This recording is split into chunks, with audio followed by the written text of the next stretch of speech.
Hi everyone, problem number 8. Design DFA which accepts all the strings that contains odd number of ones over sigma equal to 0. So problem ఏంటంటే DFA construct చేయాలి. అవి ఎలాంటి స్ట్రింగ్స్ని accept చేయాలి అంటే ఏదైనా స్ట్రింగ్లో odd number of once ఉంటే accept చేయాలి. Odd number of once ఉంటే స్ట్రింగ్స్ ఎలా ఉంటాయి? సో లాంగ్వేజ్ ఎలా ఉంటుంది? ఆడ్ నెంబర్ ఆఫ్ స్ట్రింగ్స్ అంటే 1 1 3 1 5 1 7 1 8 1. సో మినిమం స్ట్రింగ్ అవుతుంది, మినిమం ఒక 1 అన్న రావాలి. ఒక 1 లెంత్ స్ట్రింగ్ ఇంకోటి ఏముంటాయి అంటే 0 ఉంటుంది. 0 is not an acceptable string because దీంట్లో ఒక 1 అన్న ఉండాలి, లేదు కాబట్టి this is not an acceptable string. Next acceptable string 1 length strings అయిపోయింది. 2 లెంత్ స్ట్రింగ్స్ అంటే ఏముంటాయి? 1 1 2 1లు 2 1s అంటే that is even number, so that is not acceptable. Next ఏముంటాయి? 2 లెంత్ స్ట్రింగ్స్ 0 1, సో 1 1 ఉంది కాబట్టి acceptable. Next 1 0 acceptable. Next 0 0, so దీంట్లో odd number of once లేదు, 0 1s అంటే ఈవెన్ అవుతుంది, so not acceptable. So 2 length strings అయిపోయింది. 3 length strings ఏముంటాయి? 3 1s acceptable. Next 1 0 1 not acceptable, 2 1s ఉన్నాయి కాబట్టి. Next 0 0 1 acceptable.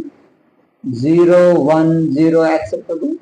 Next 0 0 0 not acceptable. Okay, likewise you need to write strings similarly for 4 length strings. Okay, so మన language రాసుకున్నాం. దీంట్లో minimum string ఏంటో identify చేసి దానికి మన బేసిక్ మోడల్ డ్రా చేయాలి. సో ఇందులో మినిమం స్ట్రింగ్ ఏంటి? Minimum string in the sense length. String of length 3 here, string of length 2 here, వేరే string of length 1. Minimum string ఇదే కాబట్టి స్ట్రింగ్ ఆఫ్ లెంత్ 1 కాబట్టి స్ట్రింగ్ లెంత్ 1 ఉంటే 2 స్టేట్స్ తీసుకోవాలి. String length 2 ఉంటే 3 స్టేట్స్ తీసుకోవాలి బేసిక్. సో స్ట్రింగ్ లెంత్ 1 కాబట్టి minimum string 1 కాబట్టి 2 స్టేట్స్ తీసుకోవాలి. ఒకటి Q0, another one is Q1. State names మీరు ఏదైనా తీసుకోవచ్చు అండి. నేను Q0 Q1 తీసుకున్నాను అంతే. మీరు A0 A1 తీసుకోవచ్చు, లేదా 1 2 అని తీసుకోవచ్చు. That is your choice. Start. Okay, transition ఏంటి? మినిమం స్ట్రింగ్ 1 కాబట్టి 1 రాస్తాం. సో నో ఇప్పుడు డిఎఫ్ఏ ఆల్ పాసిబుల్స్ చూడాలి. ఆల్ పాసిబుల్స్ అంటే ఇచ్చిన ఇన్పుట్ సింబల్స్ అన్ని కూడా ఈచ్ అండ్ ఎవ్రీ స్టేట్ దగ్గర మెన్షన్ చేయాలి. Q1 on 1 మెన్షన్ చేసాం. Q1 on 0 ఏంటి చూడాలి. సో స్టార్టింగ్ 0 వస్తే ఫైనల్ స్టేట్కి వచ్చా? డైరెక్ట్గా 0 ఫైనల్ స్టేట్కి ఇస్తే ఏంటి? 0ని యాక్సెప్ట్ చేసినట్టు. But 0 is not an acceptable string. So 0 డైరెక్ట్గా ఫైనల్ స్టేట్కి పోకూడదు. 0 యాక్సెప్ట్ అవ్వాలంటే ఒక 1 అన్న రావాలి. ఒక 1 వచ్చే ట్రాన్సిషన్ ఎప్పుడు ఉంది కాబట్టి 0ని సెల్ఫ్లు ఇక్కడ ఇచ్చేసేయాలి. Q1కి ఇవ్వకూడదు, ఎందుకంటే డైరెక్ట్ 0 ఫైనల్ స్టేట్కి వెళ్తే అది not acceptable. Next Q0 on 0 అయిపోయింది, Q0 on 1 అయిపోయింది. Next Q1.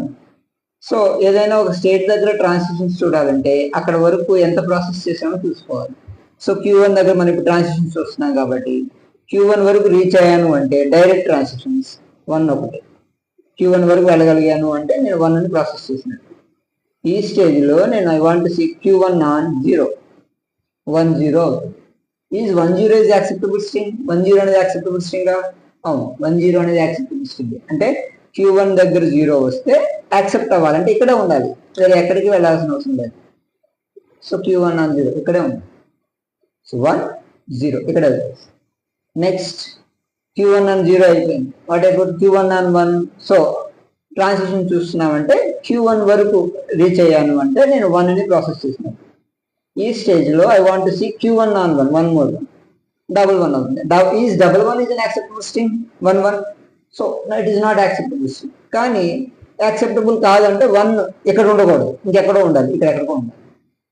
ఇది యాక్సెప్ట్ చేయాలి అంటే ఇంకొక 1 రావాలి. అంటే 1 ఉన్న ట్రాన్సాక్షన్ ముందే ఈ 1 రావాలి, అంటే ఇక్కడ 1 వస్తే ఇక్కడ రావాలి. సో Q1 దగ్గర 1 వస్తే 1 1 అవుతుంది. 1 1 is not an acceptable string. Acceptable string కాదు కాబట్టి 1 అయితే ఇక్కడ ఇవ్వకూడదు. ఎక్కడ ఇవ్వాలి? ఇక్కడ ఇవ్వాలి. ఇక్కడే ఎందుకు ఇవ్వాలి అంటే ఇంకొక 1 వస్తే యాక్సెప్ట్ చేయాలి. 3 1, ఇంకొక 1. ఇప్పుడు 1 1 1, 3 1 వస్తే యాక్సెప్ట్ చేయాలి. Okay, let's check. ఒకటి వ్యాలిడ్ స్ట్రింగ్, ఒకటి ఇన్వాలిడ్ స్ట్రింగ్ తీసుకొని ఇది వర్క్ అవుతుందో లేదో చూద్దాం. ఇన్వాలిడ్ స్ట్రింగ్ అంటే సపోజ్ ఇందాక చేసినట్టుగా 0 1 1. 011 అనేది ఇన్వాలిడ్ స్ట్రింగ్, ఇది యాక్సెప్ట్ చేయకూడదు. ఈ స్ట్రింగ్ ని ప్రాసెస్ చేసిన తర్వాత మనం నాన్ ఫైనల్ స్టేట్ లో ఉండాలి. Let start. సో ఇందులో స్టార్టింగ్ సింబల్ ఏంటి? 0 స్టార్టింగ్ 0 Q0 దగ్గర. Q0 ఆన్ 0 అంటే అగైన్ Q0 అంటే Q0 ఆన్ 0 ఏమొచ్చింది? Q0 దగ్గర ఉంది. నెక్స్ట్ సింబల్ ఏంటి? 1. Q0 ఆన్ 1 ఏమొస్తుంది? Q0 ఆన్ 1 Q1 దగ్గరకు వచ్చాం. సో 1 ప్రాసెస్ చేసే టైంకి మనం Q1 దగ్గర ఉన్నాం. No we are in Q1. Next symbol ఏంటి? Q1 on 1. Q1 ఆన్ 1 ఎక్కడికి వెళ్ళింది? Q1 ఆన్ 1 Q0 దగ్గరికి వెళ్ళింది. అంటే 1 అయిపోయే టైంకి మనం ఎక్కడ ఉన్నాం? Q0. ఈ స్ట్రింగ్ అయిపోయేటప్పటికి మనం ఎక్కడికి ఉన్నాం? Q0 దగ్గర ఉన్నాం. So it is non final state. So 011 అనేది నాట్ యాక్సెప్టబుల్ స్ట్రింగ్. ఇంకోటి ఏదైనా యాక్సెప్టబుల్ స్ట్రింగ్ తీసుకున్నాం. 100 అనేది యాక్సెప్టబుల్ స్ట్రింగ్. ఇప్పుడు ఈ స్ట్రింగ్ ని ప్రాసెస్ అయిపోయిన తర్వాత మన ఫైనల్ స్టేట్ లో హాల్ట్ అయి ఉండాలి. So starting ఏమొచ్చిందమ్మా? 1 వచ్చింది. ఫస్ట్ సింబల్ ఎక్కడ చూడాలి? స్టార్టింగ్ స్టేట్ దగ్గర చూడాలి. Q0 ఆన్ 1 ఎక్కడికి వచ్చింది? Q1 దగ్గరికి వచ్చింది. 1 అయిపోయే టైంకి మనం Q1 లో ఉన్నాం. నెక్స్ట్ సింబల్ ఏంటి? 0.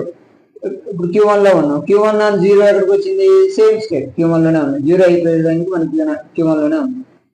నెక్స్ట్ సింబల్ ఏంటి? 0. Q1 ఆన్ 0 మళ్ళీ Q1 లోనే ఉంది. సో ఈ స్ట్రింగ్ అయిపోయే టైంకి మనం ఎక్కడ హాల్ట్ అయ్యింది? Q1 లోనే హాల్ట్ అయ్యాం. ఓకే, ఈ విధంగా మనం remaining valid strings invalid strings check చేసుకోవాలి.